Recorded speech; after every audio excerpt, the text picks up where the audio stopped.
నమస్తే వార్తలకి స్వాగతం. వివరాల్లోకి వెళితే రాష్ట్రంలోని 2000 కిలోమీటర్ల మేర రాష్ట్ర జిల్లా రహదారులను 1000 కోట్లతో కొత్తగా నిర్మించాలని ముఖ్యమంత్రి నారా చంద్రబాబు నాయుడు అధికారులను ఆదేశించారు. ఇందుకు సంబంధించి అంచనాలు టెండర్ల ప్రక్రియను వెంటనే మొదలు పెట్టాలని సూచించారు.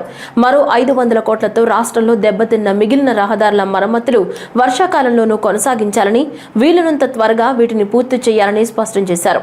గురువారం సచివాలయంలో R&B అధికారులతో సమీక్ష నిర్వహించిన ముఖ్యమంత్రి రాష్ట్రంలోని రహదారుల పరిస్థితిపై అధికారులను వివరాలు అడిగి తెలుసుకున్నారు.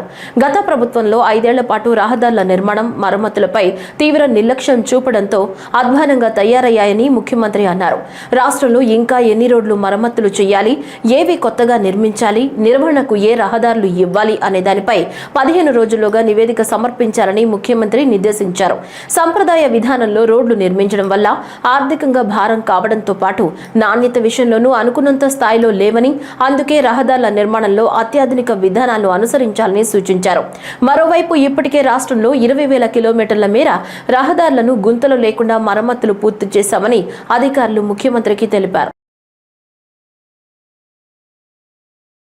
రాష్ట్రంలో రిలయన్స్ సంస్థ ఏర్పాటు చేస్తున్న కంప్రెస్డ్ బయోగ్యాస్ CBG ప్లాంట్ల నిర్మాణాలు త్వరితగతిన పూర్తయ్యే విధంగా పనులను వేగవంతం చేయాలని ఇంధన శాఖ మంత్రి గొట్టిపాటి రవికుమార్ రిలయన్స్ ప్రతినిధులను కోరారు. రిలయన్స్ గ్రీన్ ఎనర్జీలో భాగంగా CBG ప్లాంట్లు నిర్మాణాలు, ప్రాజెక్టులకు స్థలాల కేటాయింపు తదితర అంశాలపై గురువారం నాడు సచివాలయంలో రిలయన్స్ సంస్థ ప్రతినిధులతో మంత్రి గొట్టిపాటి సమీక్ష నిర్వహించారు.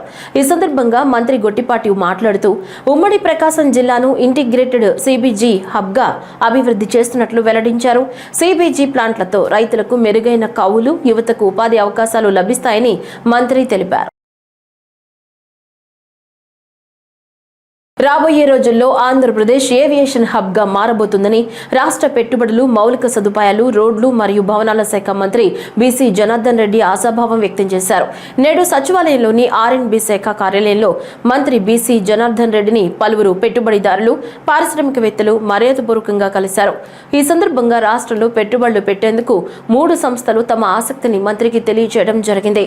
రాష్ట్రంలో గతేడాది కాలంలో విజనరీ లీడర్ గౌరవ ముఖ్యమంత్రి నారా చంద్రబాబు నాయుడు, యువనేత లోకేష్ ఆధ్వర్యంలో రాష్ట్రంలో పెట్టుబడులకు సానుకూల వాతావరణం ఏర్పడిందని, దీంతో రాబోయే రోజుల్లో ఆంధ్రప్రదేశ్ పెట్టుబడులకు స్వర్గధామంగా మారబోతుందని మంత్రి బీసీ జనార్దన్ రెడ్డి తెలిపారు.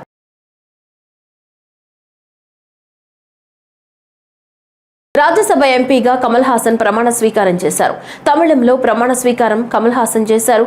DMK పార్టీ మద్దతుతో రాజ్యసభ ఎంపీగా కమల్ హాసన్ ఎన్నికయ్యారు. மாநிலங்கள் அவையின் உறுப்பினராக தேர்ந்தெடுக்கப்பட்டிருக்கும் கமல் ஹாசன் எனும் நான் சட்டத்தினால் நிறுவப்பெற்றதான இந்திய அரசியல் சட்டத்தின் மீது உண்மையான பற்றார்வமும் பற்றுறுதியும் கொண்டிருப்பேன் என்றும், இந்தியாவின் இறையாண்மையையும் ஒருமைப்பாட்டையும் உறுதியாக பற்றி நிற்பேன் என்றும், நான் இப்போது ஏற்கவிருக்கும் கடமையினை நேர்மையாக நிறைவேற்றுவேன் என்றும் விழிமிய முறைமையுடன் ఉరుది కోరుகிறேன். అంబేద్కర్ కోనసీమ జిల్లా పి గన్నవరం ఐనవిలి గ్రామంలో ఉన్న రావులమ్మ అమ్మవారికి శ్రీ విఘ్నేశ్వర స్వామి వారి ఆలయం తరపున మేళ తాళాలతో భాజా భజంత్రీల మధ్య శోభాయాత్రగా అమ్మవారి ఆలయం వద్దకు చేరుకుని సహాయ కమిషనర్ మరియు కార్యనిర్వహణాధికారి వారి చేతుల మీదుగా అమ్మవారికి సారె సమర్పించారు. ఈ కార్యక్రమంలో ఆలయ అర్చకులు, సిబ్బంది, గ్రామస్తులు, ఆడపడుచులు, ముత్తైదువులు, భక్తులు, ఊరి పెద్దలు అందరూ పాల్గొని ఈ కార్యక్రమాన్ని విజయవంతం చేశారు. కాకినాడ జిల్లా పిఠాపురం నియోజకవర్గం కొత్తపల్లి మండలం 2 రోజులుగా తీర ప్రాంతంలో సముద్రపు అలలు ఉవ్వెత్తున ఎగిసిపడుతున్నాయి. తీర ప్రాంతంతో పాటు మత్స్యకారుల ఇళ్లు కోతకు గురవుతున్నాయి. అలలు ఉవ్వెత్తున ఎగిసిపడడంతో నీరు గ్రామంలోకి చొచ్చుకుని వస్తోంది. ఇచ్చిన మాట ప్రకారం ఎమ్మెల్యే పవన్ కళ్యాణ్ త్వరగా కోతకు గురవుతున్న మా గ్రామాలను కాపాడాలని ఇళ్లు కోల్పోయిన బాధితులు వాపోతున్నారు. దీంతో మత్స్యకారులు తీవ్ర భయాందోళనకు గురవుతున్నారు. ఎటువంటి తుఫాన్ హెచ్చరికలు లేకపోయినా అలలు ఉధృతంగా మారడంతో తీర ప్రాంత గ్రామాల్లోని మత్స్యకారులు ఆందోళన వ్యక్తం చేస్తున్నారు.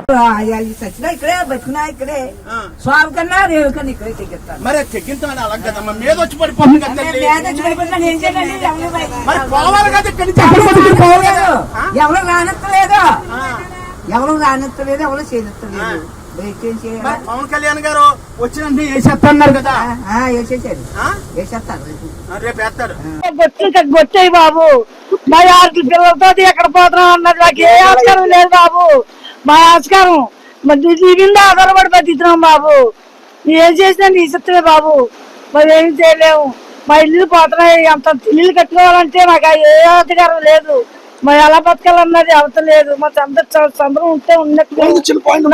అయ్యా కాకినాడ జిల్లా కలెక్టర్ గారు, మీ రెవెన్యూ సిబ్బంది ఉంది, మీ యంత్రాంగం ఉంది, ఇదంతా కూడా పవన్ కళ్యాణ్ గారితో చెప్పి చేయించాలి తప్ప మీరు వస్తున్నారు. ఇగో ఇళ్ళన్నీ కూడా పవన్ కళ్యాణ్ గారు ఎమ్మెల్యే అయినాక దాదాపుగా 100 నుంచి 150 ఇళ్ళు పడిపోయి ఇక్కడ ఆయన ఏదో చేస్తాడు అనుకుంటే కనీసం ఏమీ లేదు, తుఫాన్ లేదు, ఏమీ లేదు, అప్పుడే ఇల్లు పడిపోతున్నాయి ఇక్కడ. మీరు 370 కోట్లు తెచ్చి ఎప్పుడు చేస్తారు? దాని తర్వాత పక్కనట్టండి, దాని టెండర్ల కంటే ఎంత లేట్ అయిపోద్ది. ఇమీడియట్ గా ఇది ఉన్న ఇమీడియట్ గా రాళ్ళు వేసి ఈ ఉన్న ఇళ్ళని కాపాడండి. అయ్యా పవన్ కళ్యాణ్ గారు, మీరు ఖచ్చితంగా ఇళ్ళని కాపాడవలసిన బాధ్యత మీ మీద ఉంది. మీరు కనీసం మిమ్మల్ని కలవాలంటేనే ఈ మనుషులకి ఎవరో తెలుస్తలేదు. మేము ఒక బీసీ నాయకుడిగా, ఓ తెలుగు జనతా పార్టీ అధ్యక్షుడిగా మీకు ఒకటే చెప్తున్నాం, ఈ ఉప్పాల్లో ఉన్న నాయకులతో అందరితో సమావేశం ఏర్పాటు చేసి ఇమీడియట్ గా ఈ పని కానీ చేయకపోతే మేము రోడ్డు ఎక్కవలసి వస్తుంది. అయ్యా కలెక్టర్ గారు, నియోజకవర్గం ఎమ్మెల్యే గారు, ఈ రాష్ట్ర ఉప ముఖ్యమంత్రి కొందరు పవన్ కళ్యాణ్ గారు, మా ఇల్లుని పోగొట్టేసుకోమా, లేకపోతే ఏం చేయం? మేము రోడ్డు మీద రమ్మంటారా, లేకపోతే ఇల్లు పోగొట్టేసుకోమంటారా? ఇల్లు పోయంటే మా బీసీలో మత్స్యకారులు ఏమీ లేని వాళ్ళంటే భూములు లేవు, వ్యాపారాలు లేవు, సముద్రం నమ్ముకుని జీవితారు. అటువంటి భూములన్నీ కూడా లేని వాళ్ళకి ఇల్లు పోతుంటే వాళ్ళ పరిస్థితి ఏమిటి? శ్రీ విశ్వావసు నామ సంవత్సర ఆషాఢ శుద్ధ పాడ్యమి నుంచి ఆషాఢ అమావాస్య వరకు నెల రోజుల పాటు వివిధ దేవాలయములు, ధార్మిక సంస్థలు, భక్త సమాజముల వారిచే అమ్మవారికి ఆషాఢం సారె సమర్పించారు. ఆషాఢ మాసం సారె సమర్పణ ఉత్సవ కార్యక్రమం ఘనంగా ముగిసింది. వైదిక సిబ్బంది తరపున స్థానాచార్య, ప్రధాన మరియు ఉప ప్రధాన అర్చకులు, ముఖ్య మరియు అర్చకులు, పరిచారికులు, వైదిక సిబ్బంది, వేద పండితులు, 50 మంది అర్చక సిబ్బంది శ్రీ అమ్మవారికి సారె సమర్పించారు. సారెతో పాటు అమ్మవారికి కానుకగా 40 గ్రాముల బంగారం హారం కార్యనిర్వహణాధికారి వికే సీనా నాయక్ ప్రత్యేక శ్రేణి ఉప కలెక్టర్ వారి చేతికి అర్చక స్వాముల తరపున విరాళంగా అందించి చివరి రోజు కనుల విందుగా వేద మంత్రముల నడుమ ఘనంగా ఆషాఢ సారె ముగింపు పలికారు. ఒక నగ కూడా వారితో ఈరోజు చివరి రోజు అన్నమాట. సో ఇది అవ్వంగానే అమ్మవారికి సంబంధించిన అనేక పవిత్ర కార్యక్రమాల్లో ఈ నెక్స్ట్ మంత్, ఈ నెక్స్ట్ డే నుంచి కూడా మనకు పవిత్రోత్సవాలు కూడా స్టార్ట్ అవుతున్నాయి. అది మీ అందరికీ తెలిసిందే. సో ఏది ఏమైనప్పటికీ అమ్మవారికి శ్రావణ మాస ప్రత్యేక పవిత్రోత్సవాలు స్టార్ట్ అవుతున్నాయి. ఏది ఏమైనా అమ్మవారికి సంబంధించిన కార్యక్రమాలు ఎక్కడ కూడా ఏవి కూడా మిస్ అవ్వకుండా ప్రతిదీ కూడా మా యొక్క వైదిక కమిటీ ఆధ్వర్యంలో మరియు దేవాదాయ ధర్మదాయ శాఖ సిబ్బంది ఆధ్వర్యంలో భక్తులకు ప్రతిదీ కూడా విశదీకరించి వాళ్ళందరినీ కూడా ఈ యొక్క కార్యక్రమాల్లో పాల్గొనేటందుకు మేమందరం కృషి చేస్తామని భావిస్తున్నాము. ధన్యవాదాలు. జై దుర్గా, జై నమః. దుర్గే స్మృత హరితి భీతిమశేషజంతో స్మస్థై స్మృత మతిమతీవ శుభాన్ దదాసి దారిద్ర్య దుఃఖ భయహారిణి కాత్వదన్యా సర్వోపకార కరణాయ దయార్ద్రచిత్త. కరుణా దయార్ద్రములు కలిగినటువంటి తల్లి దుర్గమ్మ. ఆవిడ్ని గనక ఆరాధిస్తే, ఆవిడ నామం ఉచ్చరిస్తే చాలు సకల దుర్గతులన్నీ కూడాను నివారణ అయ్యి సద్గతులు కలిగేటటువంటి యొక్క గొప్ప మహాక్షేత్రం ఇంద్రకీలాద్రి మీద స్వయం వ్యక్తమై వెలసినటువంటి దుర్గాదేవి ఆలయం. ఈ ఆలయంలో నిత్యోత్సవ, పక్షోత్సవ, మాసోత్సవ, సాంవత్సరిక విశేష ఉత్సవాల్లో భాగంగా ఆషాఢమాసం వారాహి నవరాత్రోత్సవ మాసము చాలా విశేషమైనటువంటిది. మునులు, ఋషులు అందరూ కూడా యతులు చాతుర్మాస్య దీక్షలు చేసి లోక కళ్యాణం చేసేటటువంటి యొక్క మాసాలు. అందువల్ల ఈ మాసంలో పవిత్రసారి సమర్పించి అశేష భక్తవాహిని అందరూ కూడాను సకల సౌభాగ్యాలతో వర్ధిల్లాలి అని చెప్పని ఈ ఆషాఢ మాసం వారాహి నవరాత్రాలు చేసుకుంటూ మరి ఈ పవిత్రసారే కార్యక్రమాన్ని గత 26వ తారీఖున మా కార్యనిర్వహణాధికారి వారి ఆధ్వర్యంలో ప్రారంభం చేయటం జరిగింది. ఈరోజు ఆషాఢ అమావాస్య.